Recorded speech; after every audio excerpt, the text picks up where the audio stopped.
Welcome to your Space Coast Real Estate Update, taking a retrospective look on what happened in the month of November. So in October, we saw interest rates climb back up over 7% due to positive economic data, and then they've stayed over 7% all through November. Inventory levels have risen in November, which is very unseasonal. In my 29 years, this is only the second time I've seen inventory rise in November, and that would be last year and now this year. So the most pressing questions that I'm receiving right now are, will prices come down in 2025 and will interest rates go down in 2025? Okay, so pricing.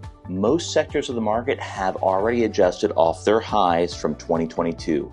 Buyers are favoring newer or renovated properties with relevant finishes to today, which is also including lower insurance costs. Now, the pricing for these type of properties are probably going to remain relatively unchanged. Now, properties that are just average and look like everything else, the law of supply and demand is going to come into play.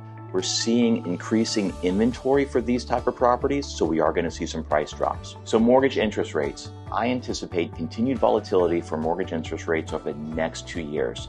Fannie Mae and Freddie Mac, the government enterprises that buy mortgages from lenders, they're predicting rates to be in the mid-6s next year. So there are predictions that the rates are going to come off of 7, but nothing too drastic. So the days of seeing rates in 3 and 4%, those won't likely be seen anytime soon. So you might recall a video that I did back in 2022 where I cautioned agents who were saying the phrase, marry the house, date the rate.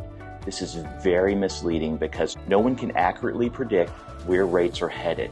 So in fact, last year, 13 out of the 14 companies that we rely on for rate forecasts, they had completely different predictions. As I've always advised, time your life, don't try and time the market, and always buy the house that you can actually afford without having to rely on rate drops. So for sellers, half the homes in Melbourne have seen reduced prices, and properties are now taking 51 days on average to sell, which is 75% longer than what they took last year. So this highlights the need for strategic positioning and hiring an agent with robust marketing.